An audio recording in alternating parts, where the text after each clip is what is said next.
Hello everyone, very good morning to all of you. आपका हमारे channel सुमन classes में हार्दिक स्वागत और अभिनंदन। आज का हमारा टॉपिक है जिस पर हम चर्चा करने वाले हैं। आज का विषय है दर्शन। क्या है दर्शन, इसको हम समझते हैं। दर्शन ये बहुत महत्वपूर्ण टॉपिक है। इसी को अंग्रेजी में फिलॉसफी कहते हैं।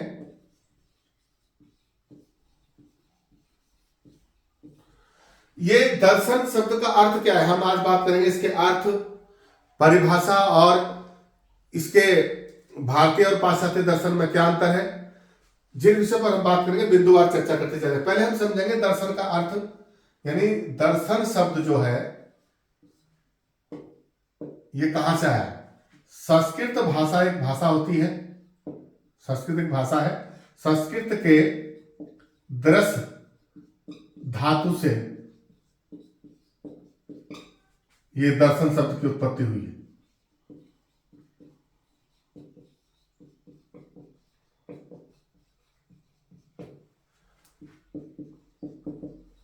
जिसका अर्थ है सीधी भाषा में देखना। दृश्य भाषा दृश्य शब्द जो धातु है संस्कृत की, उससे दर्शन शब्द को लिया गया। और दर्शन का अर्थ सीधी भाषा में होता है देखना। यानी आप जब कहीं मंदिर में जाते हैं, आप मूर्ति के दर्शन करते हैं, तो आमतौर पर ही कहते हैं आपने दर्शन किए। दर्शन किया मतलब आपने देखा।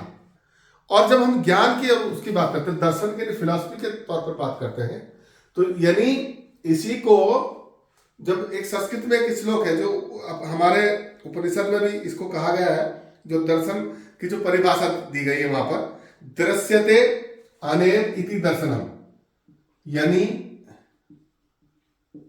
दृश्यते अनेन इति दर्शनम, ये उपनिषद में भी कहा गया है।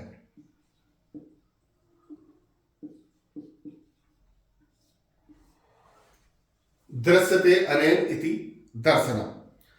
अब इसका जो अर्थ होता है वहां भी ये कहा गया जिससे देखा जाए, यानी इसका अर्थ है जिससे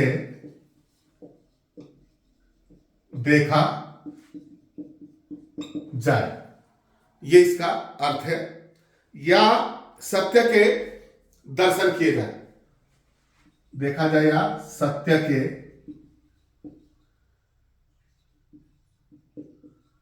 दर्शन किए जाए, वही दर्शन है। इसको थोड़ा सा और समझेंगे हम। यानी ये जो श्लोक लिखा है, यानी उपनिषद में इसका भाव दिया गया है, दर्शन का परिभाषा दी गई है, यानी जिससे देखा जाए या सत्य के दर्शन किए जाए, वही दर्शन है। अब यहां पर जिन आंखों की हम बात करें, हम दुनिया को देखते हैं इन आंखों से, लेकिन यहां पर जो दर्शन की जो बात है उसका संबंध इन आंखों से नहीं है, बल्कि उसका संबंध उस नजरिए से है, दृष्टिकोण से है, जिसका संबंध ज्ञान से है। यानी ज्ञान की दृष्टि से देखना, ज्ञान के दृष्टिकोण से देखना या विचारों के दृष्टिकोण से देखना किसी चीज को, वो दर्शन है। उसको हम दर्शन कहते हैं। यानी माने आप किसी बच्चे को देखते हैं, खेलते हुए देखते हैं, 1.5-2 साल के बच्चे को देखते हैं, उसकी हरकतों को देखते हैं, वो जो गतिविधियां करता है, जब उनको आप देखते हैं तो उसमें 2 तरीके, एक तो उसकी आप सौंदर्य को देखते हैं, सुंदरता को देखते हैं, आकार प्रकार को देखते हैं, इन आंखों से देखते हैं। लेकिन जब आप उसके गुणों का अवलोकन करते हैं ज्ञान की दृष्टि से, उसकी हरकतों के द्वारा, उसके क्रियाकलाप के द्वारा, आप यह अनुमान लगेगा बड़ा टैलेंटेड बच्चा है, बड़ा होशियार बच्चा है, या आप ये कहते हैं बड़ा मंदबुद्धि बच्चा है, इसको अकल में कुछ कमी है। ये जो दृष्टिकोण है, ये ज्ञान की नजर से आप देख रहे हैं, सही मायनों में इसी को हम दर्शन कहते हैं, यानी ज्ञान की दृष्टि से देखना। और यहां पर जो एक बात कहेगी, या सत्य के दर्शन किए जाए, वही दर्शन है। सत्य का मतलब वास्तविकता को पहचानना। जो ज्ञान के वास्तविक तत्व हैं वो दर्शन के बगैर आप नहीं देख सकते, ज्ञान की दृष्टि से ही उसको देखना पड़ेगा। किसी के व्यक्ति के गुणों का दर्शन करना, उसको भांप लेना, उसको उसकी गतिविधियों के द्वारा उसके भविष्य का अंदाजा लगा लेना, ये कल क्या करेगा, ये क्या कर सकता है, यही दर्शन है। दूसरा, इसका में अभी एक दूसरा शब्द इसमें अंग्रेजी का भी आता है, फिलॉसफी जिसको हम कहते हैं। और ये जो फिलॉसफी शब्द है इसी को हिंदी में दर्शन कहते हैं। ये अंग्रेजी में है और ये हिंदी में। बस जैसे आप ये समझिए कि एक जो गाय है, हम हिंदी में गाय बोलते हैं, उसी को अंग्रेजी में काऊ बोलते हैं। ऐसे ही यहां पर हम हिंदी में दर्शन बोलते हैं और अंग्रेजी में फिलोसफी बोलते हैं। अब ये फिलोसफी शब्द कहां से आया, ये भी जो है एक इस पर थोड़ी सी चर्चा कर ले। ये जो है फिलोस और सोफिया,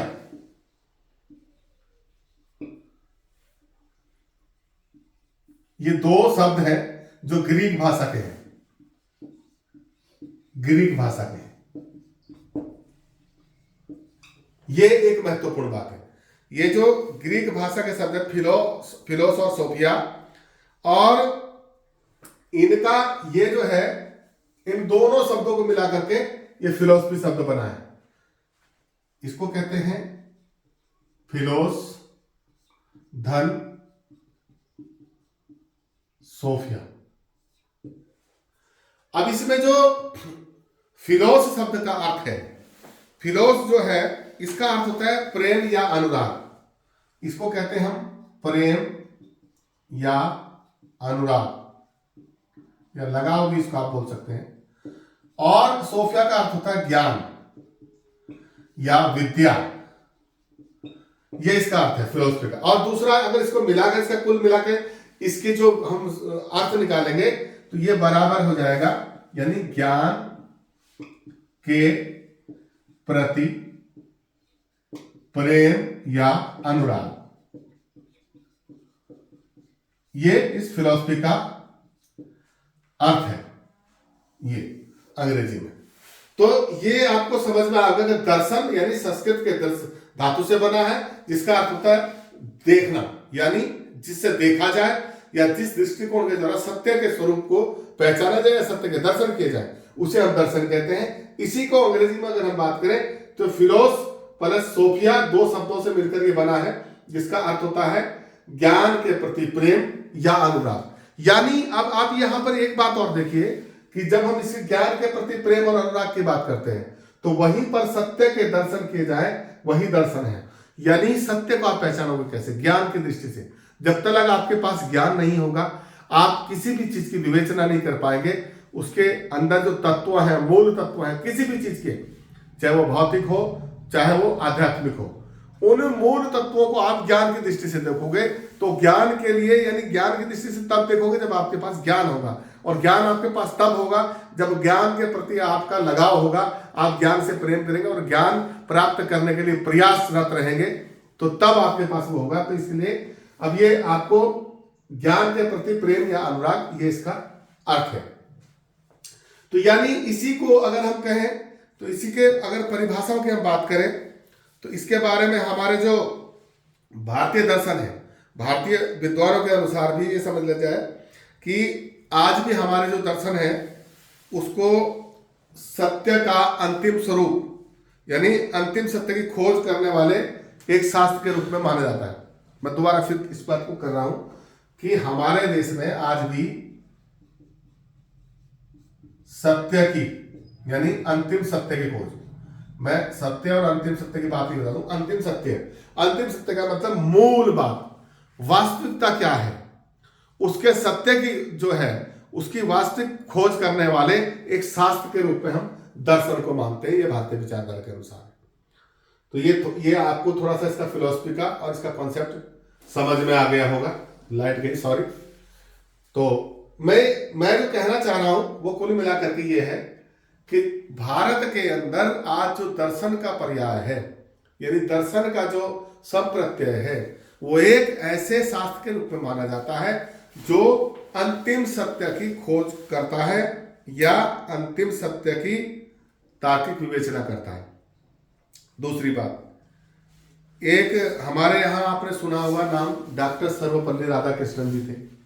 उन्होंने भी दर्शन के बारे में एक तथ्य कहा, और वो तथ्य ये था कि दर्शन सत्य के स्वरूप की तार्किक विवेचना है। यानी इसको आप समझिए, दर्शन सत्य के स्वरूप की तार्किक विवेचना है। मैं इसको यहां पर लिख करके बताऊं, थोड़ा सा फिर इस पर बात कर लेंगे। ये आपको समझ में आ गया होगा।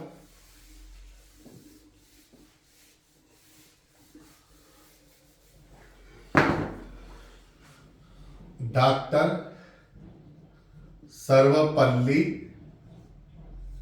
राधाकृष्णन।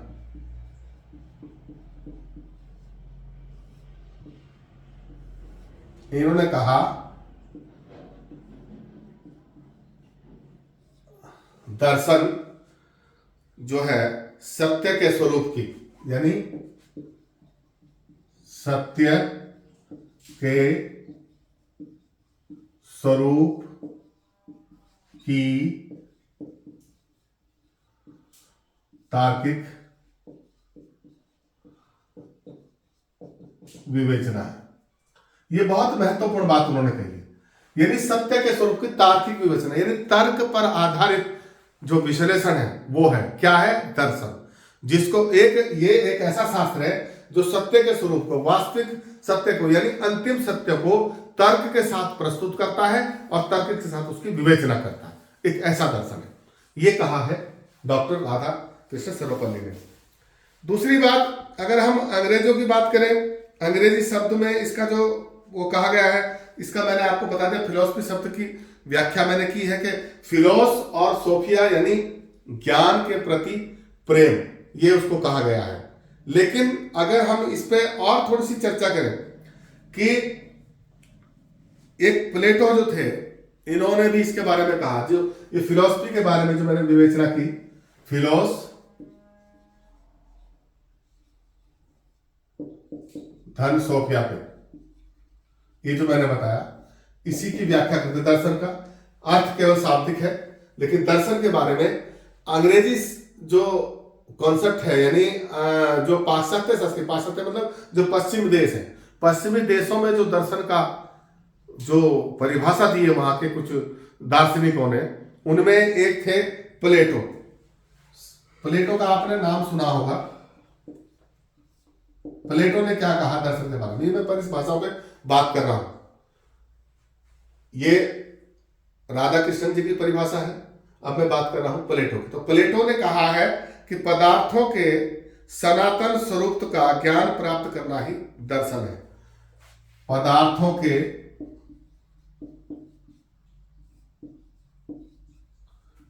सनातन स्वरूप का ज्ञान प्राप्त, लाइट आ गई, थैंक यू, करना ही दर्शन है।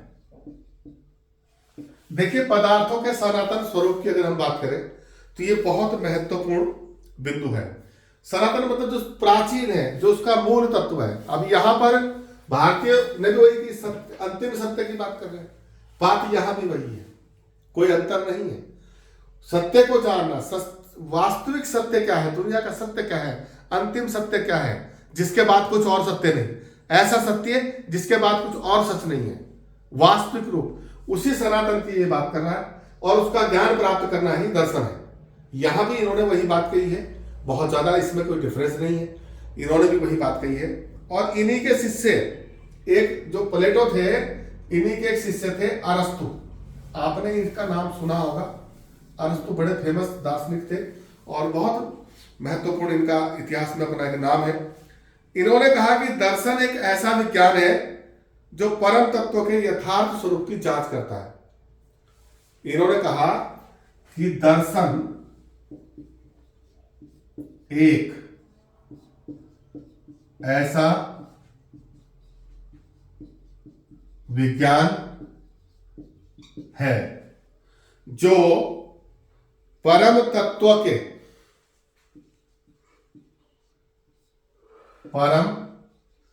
तत्व के यथार्थ की जांच करता है। यहां इन्होंने सनातन स्वरूप की बात कही, यहां इन्होंने अंतिम सत्य की बात कही और यहां पर ये परम तत्व की बात है। इसमें कोई बहुत ज्यादा अंतर नहीं है, थोड़ा सा घुमा फिरा के शब्दों का अलग अलग प्रयोग किया गया है, लेकिन यहां पर इन्होंने लिखा जांच करता। इन्होंने कहा पता करता है, ये जो है ऐसा है कि ये ज्ञान प्राप्त करता है। इसमें कोई, आप किसी चीज पर स्टडी करते हैं, आप जब किसी चीज का अध्ययन करते हैं तो कुछ लिखते हैं हमने अध्ययन में ये पाया, कुछ कहते हैं हमने अध्ययन में ये देखा है, कुछ कहते हैं हमें अध्ययन में ये मिला है, कोई बहुत ज्यादा अंतर नहीं है। लेकिन कुल मिलाकर के बात है परम तत्व की, यानी मूल तत्व की, यानी जिसको हम अंतिम सत्य भी कहते हैं, और परम तत्व की, स्वरूप की जांच करता है, यथार्थ स्वरूप की, स्वरूप की मैंने लिखना भूल गया ना, तत्व के यथार्थ स्वरूप की जांच करता है। तो ये जो अरस्तु हैं, इनके शिष्य प्लेटो के, इन्होंने भी दर्शन के बारे में ये परिभाषा दी है। तो ये तो एक और थे, इसके अलावा फिस्टे, आपने नाम सुना होगा, इन्होंने भी दर्शन के बारे में एक परिभाषा दी। फिस्टे का नाम आपने सुना होगा, ये भी जर्मन जो है दार्शनिक थे। इन्होंने क्या कहा, दर्शन ज्ञान का विज्ञान है, दर्शन ज्ञान का विज्ञान है। अब ये जो ज्ञान के विज्ञान की बात है, आपने देखा होगा जब हम भौतिक विज्ञान की बात करते हैं, विज्ञान यानी साइंस की बात करते हैं, तो फिजिक्स साइंस जो है भौतिक विज्ञान जिसको हम कहते हैं, तो भौतिक विज्ञान में भौतिक तत्वों का, उनके स्वरूप का, उनकी संरचनाओं का, उनकी क्रियाओं का, सबका क्रमबद्ध अध्ययन करना। विज्ञान मतलब सिस्टमैटिक नॉलेज। यहां पर जो विज्ञान शब्द है, सिस्टम से पहले क्या, दूसरे पर क्या, इसके बाद क्या, इसके बाद क्या, सिस्टमैटिक नॉलेज, उसको हम साइंस कहते हैं।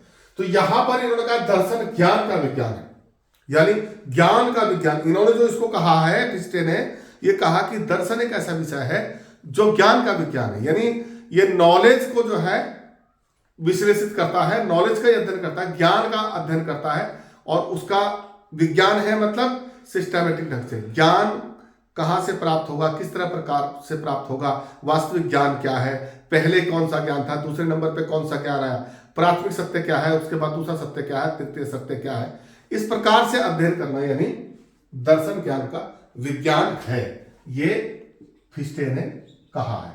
तो देखिए, आपको मैंने दर्शन की परिभाषा या उसके जो वास्तविक शब्द हैं उनका अर्थ भी आपके सामने रखा, तो अर्थ और परिभाषा आपको क्लियर हो गई होगी, ये तो मैं समझता हूं एक बात। और इन्होंने जो कुछ भारतीय, मैं आपको थोड़ा सा और क्लियर कर दूं कि दर्शन के बारे में कुछ जो भारतीय दार्शनिक थे, जो भारतीय दार्शनिक हैं, उन्होंने एक मोटा मोटा जो अपना विचार दिया है उसको भी मैं यहां पर लिखना चाहूंगा, आप समझ लेंगे। मैं इसको थोड़ा मिटा लेता हूं। भारतीयों के अनुसार दर्शन क्या है उस पर भी मैं थोड़ी चर्चा कर लेता हूं।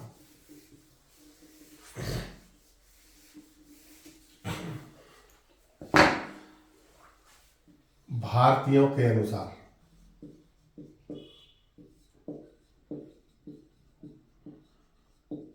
अब भारतीयों के अनुसार मतलब भारत में रहने वाले लोगों के अनुसार नहीं, बल्कि भारतीय दार्शनिकों के अनुसार, है ना। ये मैं आपको यहां लिख नहीं रहा हूं, इसलिए बता रहा हूं कि भारतीय दार्शनिकों के अनुसार, जो इंडियन फिलोसफर हैं, उनके अनुसार दर्शन क्या है वो मैं आपको बताने जा रहा हूं। तो इन्होंने कहा कि दर्शन शास्त्र ज्ञान की वह शाखा है जिसमें, यानी दर्शन शास्त्र ज्ञान की वह शाखा है जिसमें संपूर्ण ब्रह्मांड की वह शाखा है जिसमें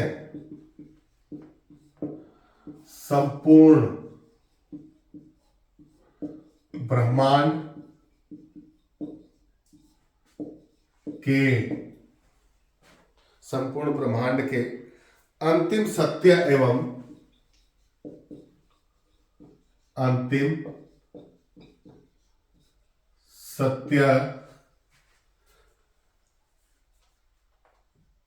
एवं मानव के वास्तविक स्वरूप एवं मानव के वास्तविक स्वरूप, सृष्टि सृष्टा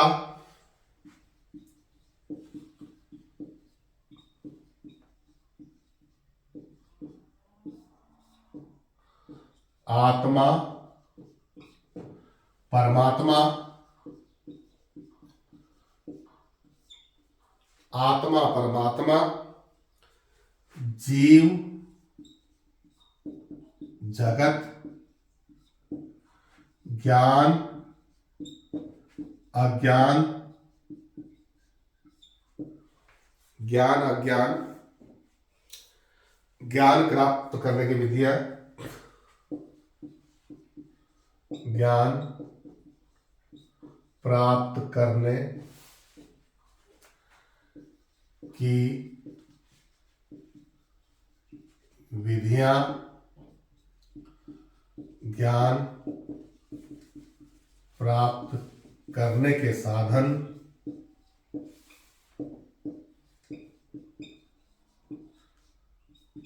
ज्ञान प्राप्त करने के साधन और मानव जीवन के और मानव जीवन के अंतिम उद्देश्य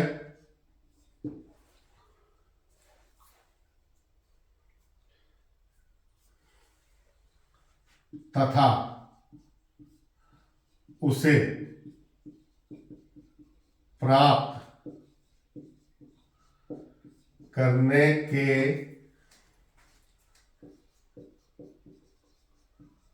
साधनों की तार्किक विवेचना की जाती है। एक तो ये, अब ये जो बहुत महत्वपूर्ण बात मैं यहां पे लिख रहा हूं, थोड़ा बड़ा है लेकिन आप इसको समझिए, मैं इस पर थोड़ी सी चर्चा फिर कर देता हूं। यानी दर्शन शास्त्र ज्ञान की वह शाखा है, ये ज्ञान की एक ऐसी शाखा है, दर्शन शास्त्र जिसको हम दर्शन बोलते हैं, फिलॉसफी, ये ज्ञान की वो शाखा है जिसमें संपूर्ण ब्रह्मांड यानी पूरा जो ये वायुमंडल है, ब्रह्मांड है, ब्रह्मांड से मतलब इसमें समस्त तत्व आ जाते हैं, जीव जगत, आकाश, वायु, पर्यावरण, जल, पंच तत्वों से निर्मित ये जो पूरा ब्रह्मांड है, इसके अंतिम सत्य, इसका जो वास्तविक सत्य है, अंतिम क्या है, शुरुआत कहां से हुई, ब्रह्मांड किन तत्वों से बना है, ये सारे, और मानव के, ब्रह्मांड के अंतिम सत्य और मानव के वास्तविक स्वरूप, ये जो मनुष्य है इसका वास्तविक स्वरूप क्या है। वास्तविक स्वरूप क्या आपने देखा होगा, हमारा जो शरीर है ये पंच तत्वों से बना है। पंच तत्व मतलब आपका हवा, पानी, अग्नि और वायु और आकाश।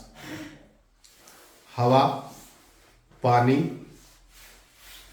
दो, इसको हम लिखना भी चाहे तो लिख सकते हैं, हवा, पानी, आकाश, पृथ्वी, एक और रह गया है, हवा, पानी, जल, जल तो आ गया है, हवा, पानी, आकाश, पृथ्वी और अग्नि, सॉरी अग्नि, अग्नि, अग्नि, हवा, पानी, हवा मतलब इसको वायु बोलते हैं, अग्नि, वायु, जल, इसलिए याद नहीं आ रहा है शब्दों का बदलाव आने से, यानी अग्नि, वायु और जल, आकाश और पृथ्वी। अब ये जो पूरे पंच तत्व है, मैं आज यहां पर कर रहा हूं मानव के वास्तविक स्वरूप के। हम कहते हैं ये फलाना सिंह है, ये फलाना सिंह है, हम एक शरीर है। अब शरीर के बाद इसका एक तो शरीर है, ये तो सत्य है ही, लेकिन इससे भी पहले इसका और मूल सत्य क्या है कि ये शरीर बना किस चीज से। तो ये जो मूल तत्व हैं इस हमारे पूरे शरीर में, ये पंच तत्व है, पांच तत्व है, अग्नि, वायु, जल, आकाश और पृथ्वी, और ये इन्हीं सब चीजों से मिलकर पूरा ब्रह्मांड बना है। ये सत्य है, इसकी ये जो मानव का वास्तविक स्वरूप है। इसका दूसरा, अब ये जो एक शब्द आया इसमें सृष्टि, सृष्टा, यानी सृष्टि, ये जो पूरा पृथ्वी जगत है और इसको बनाने वाला सृष्टा, यानी आत्मा जो हमारे अंदर श्वास है और इसको प्रदान करने वाला परमात्मा, आत्मा परमात्मा, जीव जगत, यानी जो जीव है और ये जीव कहाँ है? जगत के अंदर है, इस ब्रह्मांड के अंदर है, पृथ्वी पर लोक पर है जीव जगत। इसका वास्तविक स्वरूप क्या है? ज्ञान क्या है? अज्ञान क्या है? और ज्ञान प्राप्त करने की जो विधियां हैं, ज्ञान प्राप्त करने के साधन है, किन साधनों के द्वारा प्राप्त किया जाएगा और किन विधियों के द्वारा प्राप्त किया जाएगा, और मानव जीवन के अंतिम उद्देश्य, मानव जीवन का लक्ष्य क्या है, और उसे प्राप्त करने के लिए किन के जो साधन है उनकी तार्किक विवेचना की जाती है इस दर्शन शास्त्र में। अब आप ये समझिए, छोटा विषय नहीं है, बहुत बड़ा है और हमारे जीवन से संबंधित है। हमारे पूरा जितने भी जीवन की गतिविधियां हैं उन सब का अध्ययन करता है बहुत बारीकी से, लेकिन ये अंतिम सत्यों की और मूल तत्वों की बात करता है। तो ये भारतीय जो दार्शनिक है उनके अनुसार दर्शन की एक सारांश था, तो इस पर मैंने चर्चा की। आगे जब हम बात करेंगे तो अगला जो बिंदु आएगा हमारा, अभी भी मैं इस पे बात करता हूं कि भारतीय और पाश्चात्य दर्शन में क्या अंतर है। अब यहां पे हमने दर्शन की बात की, फिलॉसफी जिसको हम अंग्रेजी में कहते हैं, ये तो हुआ भारतीय परिप्रेक्ष्य, भारतीय अनुसार। लेकिन भारतीय और पाश्चात्य जो दर्शन है, यानी जो पश्चिमी देशों में जो दर्शन का कॉन्सेप्ट है, उसमें और भारतीय दर्शन में क्या अंतर है, इनकी 2-4 बिंदु में मैं बात करूंगा। तो इसको आप स्क्रीनशॉट लेना चाहे तो आप इसका स्क्रीनशॉट लीजिए।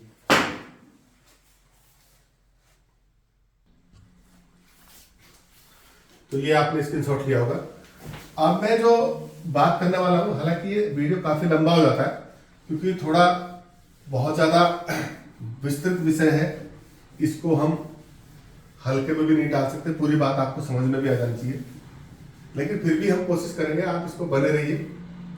देखिए, भारतीय और पाश्चात्य दर्शन में क्या अंतर है, इस पर हम थोड़ी चर्चा करते हैं। भारतीय और पाश्चात्य दर्शन, यानी जिसको वेस्टर्न फिलोसफी कहते हैं, में अंतर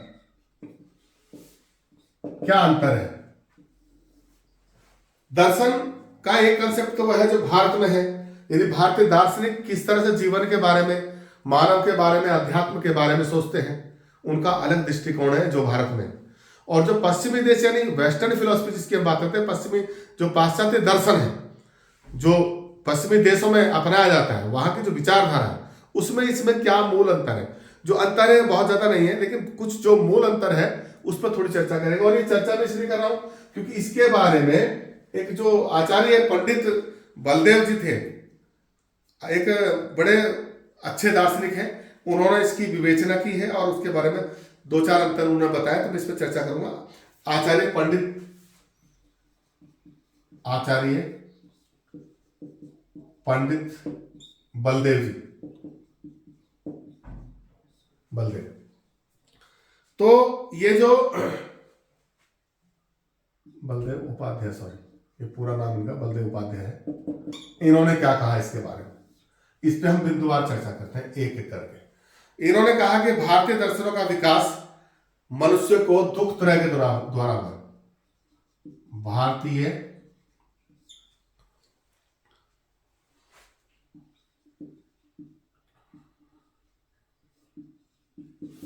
का विकास मनुष्य को दुख त्रय। अब ये जो दुख त्रय शब्द है, यह है दुख, 3 प्रकार के दुख। दुख त्रय मतलब 3 प्रकार के दुख। और ये कौन कौन से दुख है? दुख त्रय यानी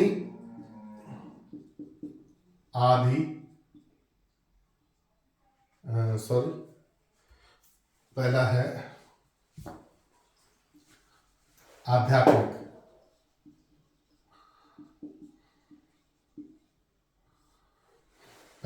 आध्यात्मिक, और दूसरा है आधि भौतिक,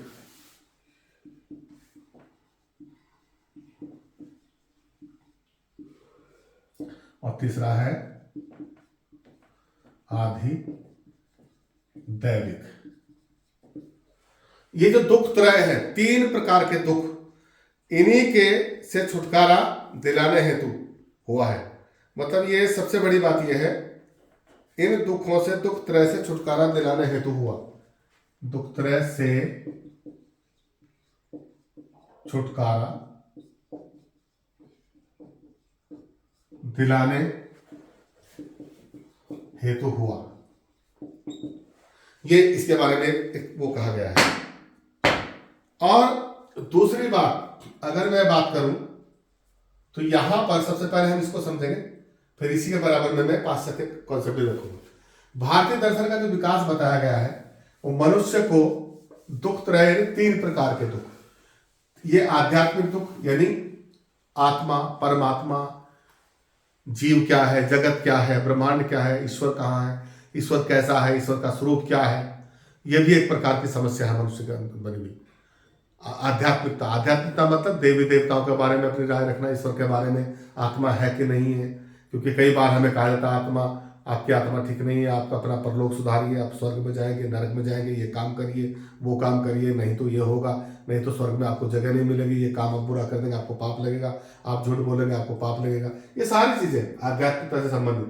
और आधि भौतिक की अगर मैं बात करूं तो ये आदि जो भौतिक है यह है पंच तत्वों से संबंधित, जिसकी मैंने अभी बात की, पंच तत्व, कि हमारा जो ये शरीर बना है ये पंच तत्वों के द्वारा बना, पंचभूत भी हम इसको कहते हैं। इनके द्वारा जितने भी दुख हमें प्राप्त होते हैं, चाहे वो जल से संबंधित समस्या हो, वायु से संबंधित समस्या हो, अग्नि से संबंधित समस्या हो, पृथ्वी लोक पर धरती से संबंधित, जमीन से संबंधित समस्या हो, या फिर आकाश यानी ब्रह्मांड से संबंधित समस्या हो। अब ये जो 5 तत्व है इनका बड़ा गहरा रहस्य है, इन पे मैं बहुत विस्तार से बात करूं तो 1 घंटा लग जाएगा। मैं आपको शॉर्ट में बताता हूं कि जब हम करते हैं आदिवनी, ये आदि भौतिक, इन तत्वों के द्वारा कौन सा दुख होता है, तो जब हम बात करते हैं जल, अग्नि, वायु, पृथ्वी, आकाश की, तो यानी यहां पर शरीर हमारा जो है 5 तत्वों से बना हुआ है। इन्हीं 5 तत्वों में हमारे शरीर में जो श्वास चल रही है इसका मतलब वायु से है, हमारे बॉडी में जो टेम्परेचर है उसका मतलब अग्नि से है, जो हमारे शरीर में पानी है, पूरे बॉडी में हमारे पानी है, ब्लड में पानी है, शरीर में पानी है, इसका मतलब जल से है। और जो ब्रह्मांड की तुलना इसमें आकाश की बात कही गई है वो हमारा मस्तिष्क है, क्योंकि जिस प्रकार इन्फिनिटी आकाश होता है जिसका कोई किनारा नहीं है, वैसे ही हमारा मस्तिष्क है, इसमें दुनिया भर की इच्छाएं होती हैं।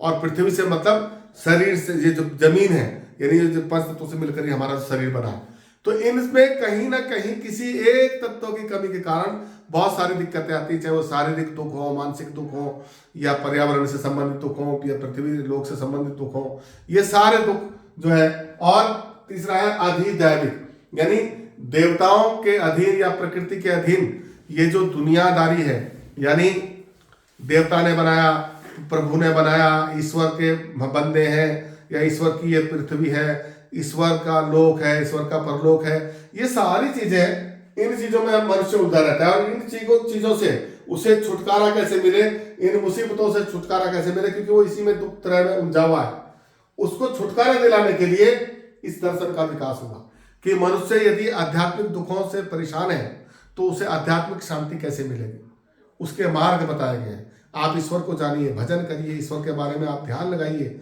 योग कीजिए, शरीर के बारे में आदि भौतिक, शरीर से संबंधित दुख हैं वो किस प्रकार आप सही रह सकते हैं, आप खान पान, ये बहुत सारे तरीके, जीवन शैली दी गई है, बाकायदा एक वो दिया गया है। और ये जीवन शैली कहाँ मिली है? हमें हमारे धर्म में मिलेगी। हमें क्या खाना चाहिए, क्या नहीं खाना चाहिए, किससे शरीर ठीक रहेगा, किससे नहीं रहेगा, क्या खाने से पाप लगेगा, क्या खाने से नहीं लगेगा, ये सारी चीजें हमारे धर्म से संबंधित हैं।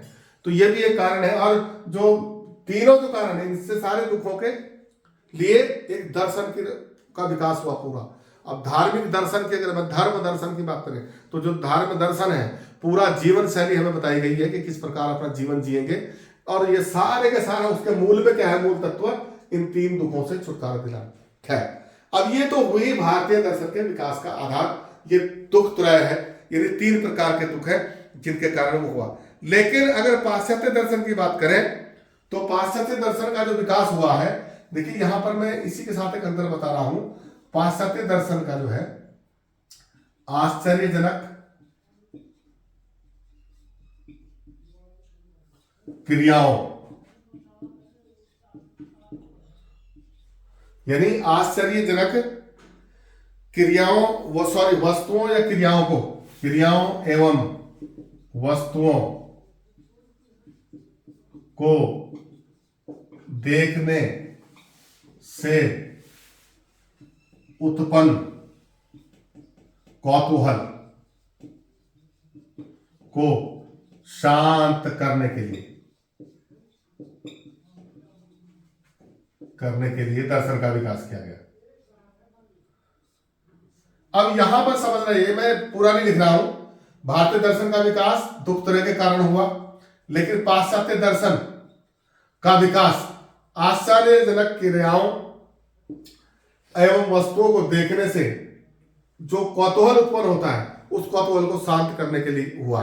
देखिए यहां पर मैं कह रहा हूं कि जो वेस्टर्न फिलॉसफी वो क्या कहती है कि ऐसी क्रियाएं जो आश्चर्यजनक हो, या ऐसी वस्तुएं जो चकित कर देने पर ये जिनको कभी देखा नहीं गया, वो क्या है, उन क्रियाओं के मूल में क्या है, वो क्रियाएं किन कारणों से घटित हो रही हैं, ये सारी चीजें जानने समझने के लिए, और उसके देख करके उनको जो मन में जो कौतूहल होता है, अरे ये क्या हो गया, कैसे हो गया, उस जिज्ञासा को या कौतूहल को शांत करने के लिए। वो शांत कब होगा, जब आप उसके कारणों को जान लेंगे। अच्छा इस कारण से था, माने गुब्बारा हवा में उड़ रहा है, आपने देखा ये उड़ रहा है, कैसे उड़ रहा है, तो आपके मन में जिज्ञासा पैदा हुई, कौतूहल हुआ। लेकिन जब आप उसको जान लेते हैं तो वो कौतूहल शांत हो जाता है। तो आपको पता चल गया कि इसके अंदर हवा भरी हुई है, और हवा जो है, गुब्बारा जो है, इसके कारण उड़ रहा है। तो ये जो बात समझ में आ जाती है तो कौतूहल शांत हो जाएगा। यानी दर्शन जो पाश्चात्य दर्शन जो है, वो आश्चर्यजनक क्रियाओं और वस्तुओं को देखने से जो हमारे हृदय के अंदर या मन में जो कौतूहल होता है, उस कौतूहल को शांत करने के लिए इसका दर्शन का विकास हुआ। ये अंतर है भारतीय और पाश्चात्य दर्शन में। एक दूसरी बात, भारतीय दर्शन का विकास स्वतंत्र रूप से हुआ है। दूसरी अगर बात करें, ये भारतीय दर्शन, मैं शॉर्ट में लिख रहा हूं, का विकास स्वतंत्र रूप से हुआ है। जो मेन बात है, स्वतंत्र रूप से हुआ है।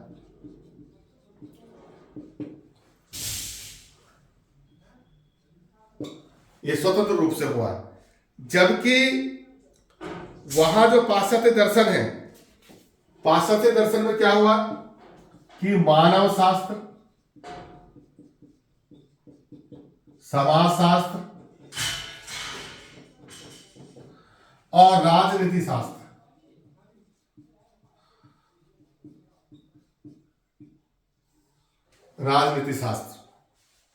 यानी इनके आधार पर किया गया है। भारत में स्वतंत्र रूप से इसका जो है विकास हुआ है भारतीय दर्शन का। इस पे कोई किसी प्रकार का दबाव नहीं था।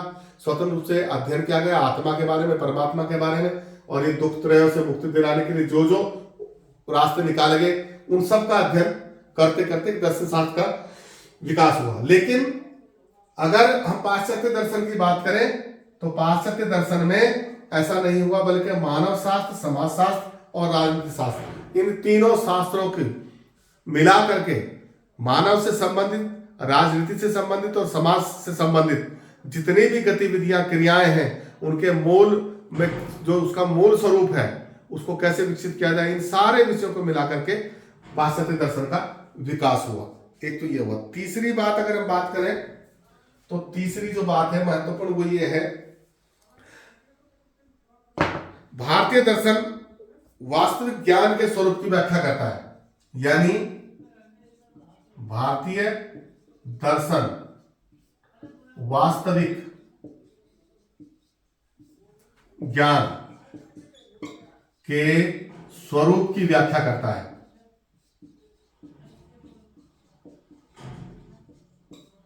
स्वरूप की व्याख्या करता है, जबकि पाश्चात्य दर्शन ऐसा नहीं करता है।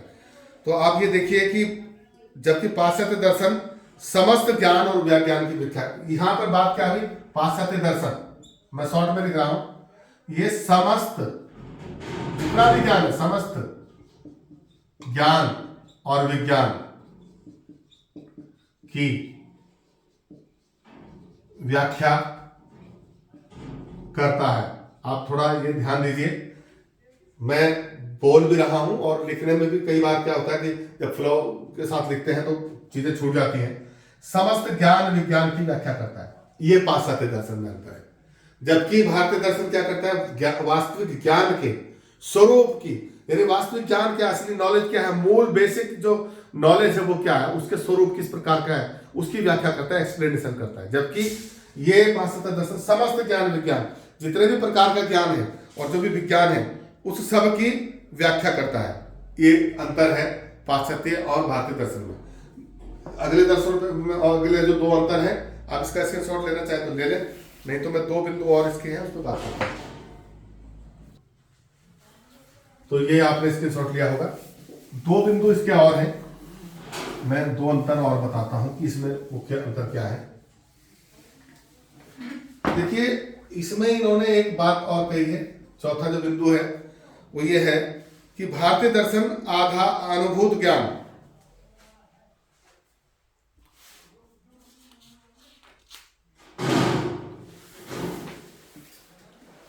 भारतीय दर्शन अनुभूत, यानी अनुभूत मतलब अनुभव से युक्त, अनुभूत ज्ञान एवं तर्क पर आधारित है।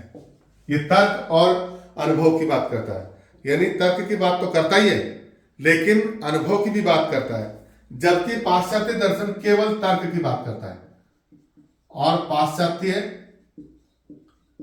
दर्शन केवल तर्क की बात करता है, या तर्क पर आधारित है, ये भी लिख सकते हैं आप।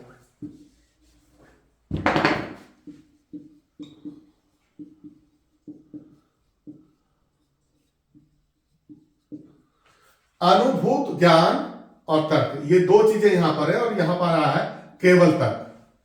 एक लॉजिक है, हम लॉजिक देते हैं कि मान लीजिए ईश्वर के बारे में कोई बात कही गई कि आत्मा परमात्मा का अंश है। अब इसको हम कैसे कहेंगे, अनुभूति के आधार पर या तर्क के आधार पर? तो किसी चीज का तर्क दिया गया, मान लीजिए आप ये समझिए कि एक जो पौधा है उसका बीज से संबंध है या बीज का पौधे से संबंध है, तो आप ये बात कही ली कैसे है, तो इसको आप करके देखेंगे, तो जब आपसे करके देखें तो अनुभव हो जाएगा। तो 2 बातें हैं कि आप किसी बीज को जमीन में बोएं, कुछ देर बाद देखें उससे एक पौधा निकला, फिर वो पौधा बड़ा हो जाता है, पौधे से फिर बीज निकल जाता है।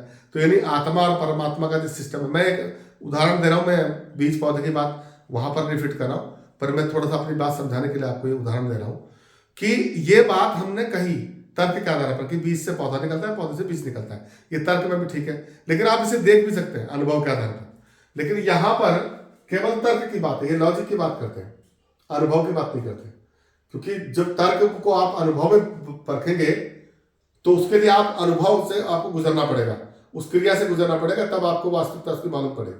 तो ये अंतर है। दूसरा, एक मैं और आपको लास्ट अंतर बता दूं कि जो भारतीय दर्शन है, भारतीय दर्शन का धर्म से गहरा संबंध है। हमारे यहां जो भारत में जो है कोई भी दर्शन है उसका धर्म से गहरा संबंध है।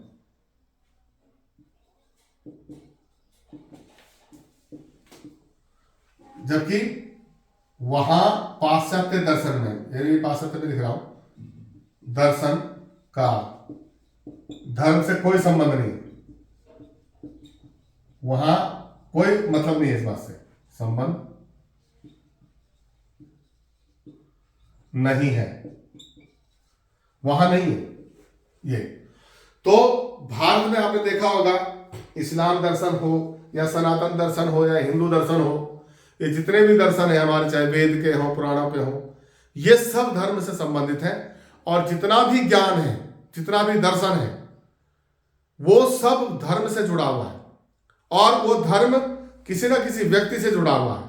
तो यानी पूरा जीवन धार्मिक और दर्शन से संबंधित है, जबकि पाश्चात्य दर्शन का धर्म से कोई लेना देना नहीं, वो ज्ञान की बात करता है और ज्ञान की प्रकृति के आधार पर यथार्थवाद, वहां प्रयोजनवाद, आदर्शवाद, अलग अलग विचारों के जो है दर्शन हुए हैं, और उस पर जब चर्चा करेंगे अगली बार, तो अगले बिंदुवार हम चर्चा करेंगे। तो ये तो दर्शन के कुछ अंतर थे जो भारतीय और पाश्चात्य दर्शन में अंतर थे। इसके अलावा 2-3 बातें जो मैंने अभी आपको शुरू में बताई थी वीडियो के शुरू में, कि इसमें एक रह गया है दर्शन की प्रकृति एवं विशेषताएं और दर्शन का क्षेत्र एवं विशेष वस्तु, तो विषय वस्तु। तो इस पे एक छोटा सा वीडियो में और अपलोड कर दूंगा कल, तो आप इसको उसके साथ पढ़ लें क्योंकि बहुत लंबा हो रहा है। तो आज का विषय हम यहीं समाप्त करते हैं, अगले वीडियो में मिलेंगे इसके विशेषता विषय वस्तु के साथ में। तो अगर आपको ये वीडियो पसंद आया तो आप इसको लाइक कीजिए, शेयर कीजिए और सब्सक्राइब करना मत भूलिए। हमें आपका एक लाइक और सब्सक्राइबर जो है मिलना बहुत जरूरी है, उससे हमारा मनोबल बढ़ता है। तो मेरा आपसे यही निवेदन है, मिलेंगे अगले वीडियो में। धन्यवाद।